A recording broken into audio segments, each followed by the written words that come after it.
Mill रहा है भाई, मिल रहा है।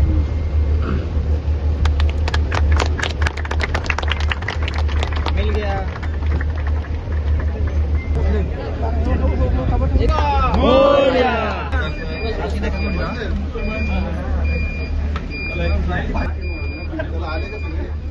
चला चला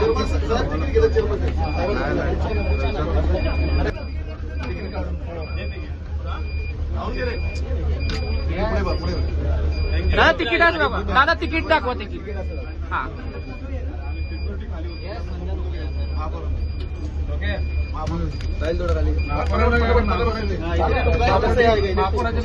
इथूनच घ्या कॅमेरा जाय ना। ओके दादा झेंडा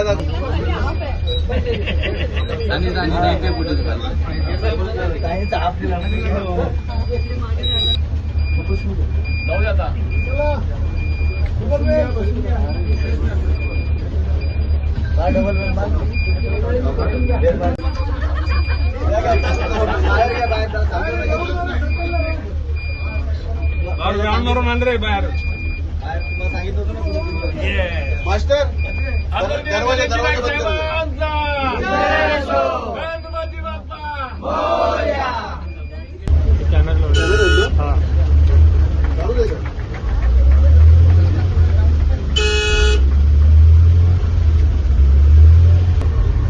जुन्या त्याला काढून टाका, हे आपल्या गाड्या ना।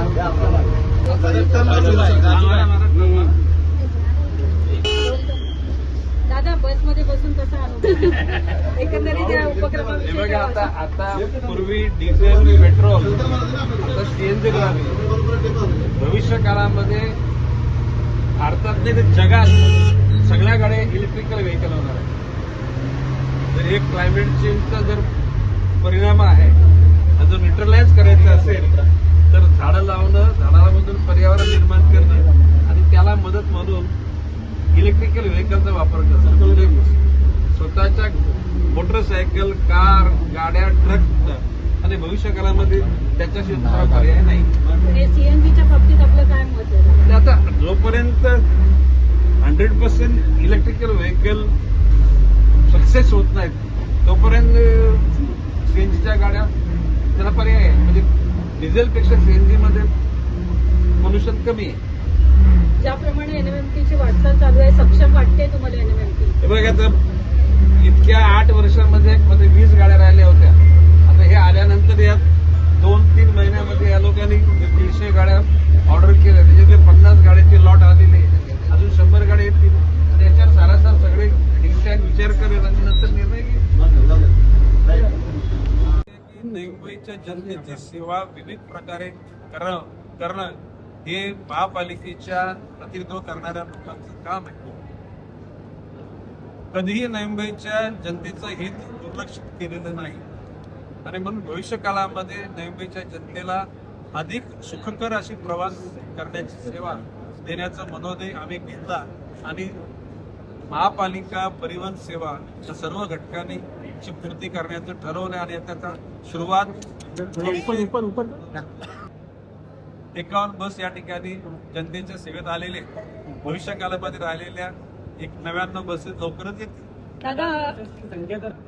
या पावसाळ्यानंतर ज्या ज्या ठिकाणी रस्त्याची दुरावस्था झालेली आहे ते रस्ते दुरुस्त केले जातील, किंबहुना परिवहनच्या ड्रायव्हर, कंडक्टर आणि अन्य लोकांचं समुपदेशन केलं जाईल। शेवटी तुम्हाला नोकरी करण्यापुरतं तुमचं कर्तव्य नाही तर जनसामान्यांची सेवा करणं हे प्रमुख कर्तव्य आहे आणि मला विश्वास आहे ते सर्व घटक सुद्धा अतिशय सकारात्मक भावनेतून त्या अनुषंगाने जीवनाची वाटचाल करतील आणि जनतेला चांगल्या सेवा मिळतील। तर आता कारण मी भाषणात नाही बोललो, परंतु ज्या दिवसापासून परिवहन सेवा सुरू झाली तेव्हापासूनचे इन्कमिंग आणि आउटगोईंग याचे दरवर्षाचे झालेले ऑडिट, त्यामध्ये शिल्पीचा अर्थसंकल्प किंवा म्हणजे त्याच्यामध्ये आपण असं म्हणतो की एपिसेट असलेला अर्थ, याचा आजवरचा संपूर्ण लेखाजोखा घेऊन ज्या ज्या ठिकाणी चुका झाल्या त्या दुरुस्त केल्या जातील आणि भविष्य काळामध्ये त्यांना स्ट्रेंथन करण्याचं काम केलं जाईल. विविध डेपोच्या जागी त्या ठिकाणी हॉटेल मोटेल अशा प्रकारचे शॉपिंग सेंटर उभारून त्याच्यातून पैसा निर्माण करून परिवहनची सेवा जनतेला जितकी जितकी स्वस्त आणि जितकी अतिशय लाभदायक आणि आरामदायक मिळेल असा त्या ठिकाणी विचार केला जातो. दादा आपने एक चीज कही कि अगर